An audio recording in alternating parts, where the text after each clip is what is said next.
Bem, estamos chegando ao último pedaço do nosso programa de hoje e eu queria lembrar uma coisinha para vocês. O tempo acaba, mas a possibilidade de saber mais continua.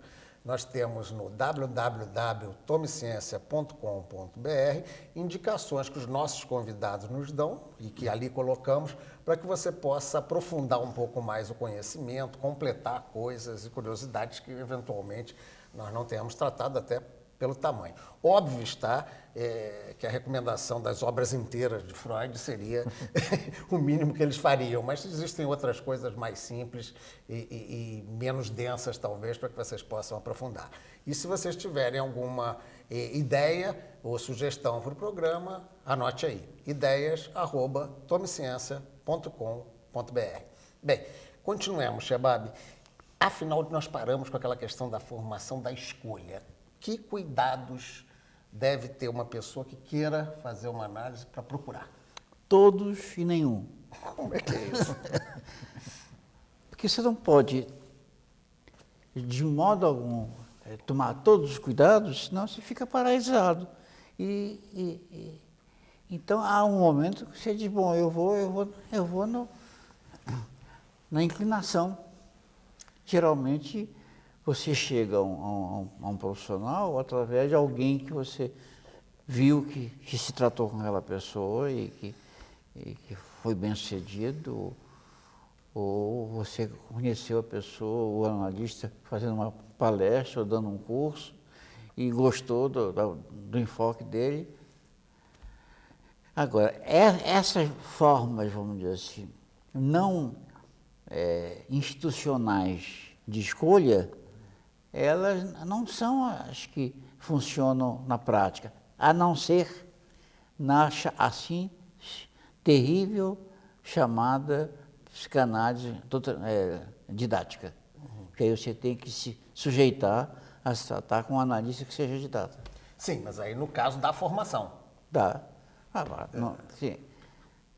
Ninguém dá formação de psicanálise, a pessoa se forma.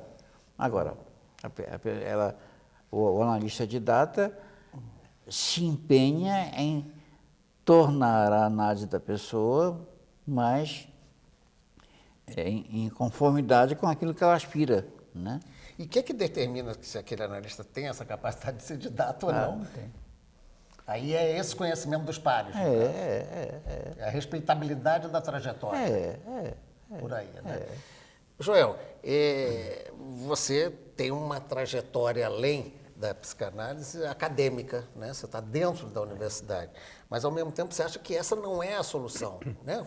Pelo menos induzir isso, quando você falava, mesmo que seja um médico ou seja uma pessoa que passou por um curso de psicologia, mesmo assim você acha que trazer a formação para a universidade não seria um caminho suficiente? Você acha que ainda tem que ser esses grupos fazendo, ou esses analistas de datas, como o Shebab acaba de falar? Quer dizer, o Shebab está usando aí uma categoria de analista que hoje em dia é questionável, que é a figura do analista de data. Mas eu acredito que quando ele está falando do analista de data, ele está falando de um analista com quem um futuro analista faz análise. Quer dizer, hoje em dia a gente não usa mais. O que você diz que é um sênior, né? Eu prefiro chamar de sênior, que é um analista mais experimentado, que tem uma certa tradição, uma certa respeitabilidade. Você hoje em dia, você tem em qualquer lugar do mundo onde você tem um movimento psicanalítico, os analistas que são reconhecidos por analistas, mesmo que não façam parte da mesma escola, que são analistas que são buscados por pessoas que querem ou acabam escolhendo, fazendo a escolha de serem psicanalistas, né? Sem serem essa figura do didata que é imposto, digamos assim, por uma instituição. Agora, veja bem, o que a universidade faz, ela não faz uma formação de analistas. O que a universidade faz é fazer uma certa difusão e uma certa formação de pesquisadores em psicanálise. Ela oferece cursos de boa qualidade para os estudantes de graduação e tem programas de pós-graduação em teoria psicanalítica, certo? Quer dizer, onde você forma pesquisadores.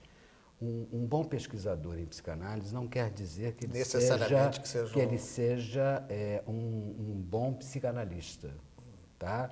Da mesma forma como um médico, um bom médico cientista que trabalha numa universidade, não quer dizer que ele seja efetivamente um bom clínico do ponto de vista da assistência dos seus Da pacientes. experiência Então, que ele tem, né? então veja bem, ainda são as instituições de psicanálise, pelo tripé que eu falei, uma análise de iniciação, uma formação teórica e uma prática supervisionada que vão formar psicanalistas sensu estrito, né?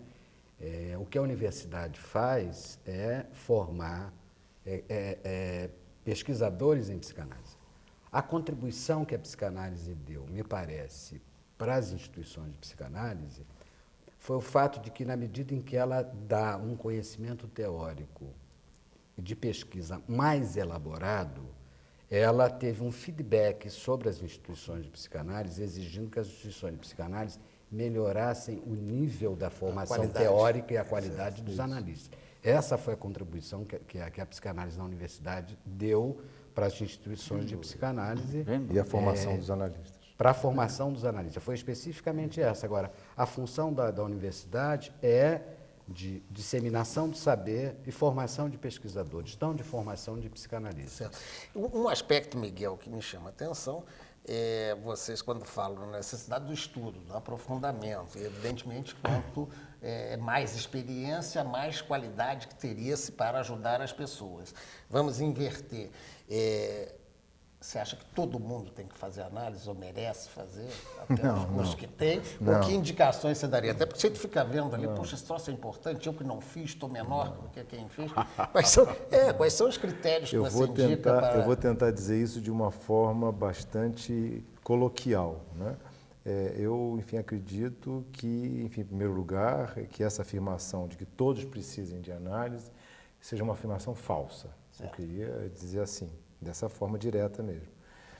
Há muitas formas de a gente dialogar com a gente mesmo, há muitas maneiras de a gente pôr os nossos bastidores, né, na boca da cena e poder dialogar com esses bastidores sem que a gente necessite de um analista como interlocução, como interlocutor, né? Você pode fazer isso no seu trabalho, você pode fazer isso com seus amigos, você pode fazer isso de muitas formas na sua vida, de formas, aliás, bastante criativas, diga-se de passagem. Pode citar algum exemplo? Como é que poderia ser isso? É aquilo que todos nós fazemos. Por exemplo, Caetano Veloso tem um verso que eu acho extremamente bonito quando ele diz: como é bom poder tocar um instrumento, né? É uma coisa extraordinária.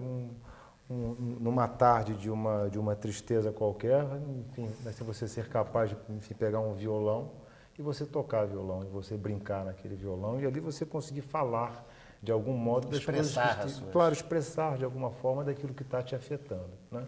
Mas há aqueles onde esse diálogo se emudece e esse diálogo ele se cristaliza em torno de mesmas cenas que se repetem e que impedem que aquele sujeito tenha criatividade, deixe a vida fluir, né? Quando esse diálogo fica interrompido, quando esse diálogo, quer dizer, quando esse interlocutor emudece, aí é fundamental, e eu realmente acredito muito que a psicanálise seja uma ferramenta poderosa e importante para poder restituir essa capacidade de a gente mesmo poder se escutar. E o que seria o momento de descoberta disso? Essa cristalização, você acha que as pessoas se tocam realmente dela? Têm consciência? Dor. Sofrimento. Sofrimento. Não está feliz consigo mesmo. O sofrimento de quando você vê a sua vida emperrada, empacada, você lança a mão dos seus recursos para poder fazer com que a vida ande novamente e você percebe que a sua vida está paralisada, que você não consegue, tem alguma coisa se passando ali que você não consegue escutar, né? Quer dizer, a escuta de um outro te permite, nesse sentido, que aliás acho que o Shebab disse bastante bem, com que você se escute. Bem, Eduardo, o que você acrescentaria nessa busca do paciente, nesse cuidado, que é uma preocupação que eu tomei aqui do bater na porta, embora às vezes a gente pega um engenheiro que deixa a obra cair, ou o advogado picareta, né? Como é que você orienta aí? Bom, eu vou tentar, sei lá, ampliar minha explicação porque que eu disse que, na minha opinião pessoal, né, isso não teria solução porque não tem problema. Por quê? Porque a psicanálise, do ponto de vista profissional, do ponto de vista de mercado mesmo, não é? E ele é um prestador de serviços, ele é um liberal, é um profissional liberal, autônomo, autônomo.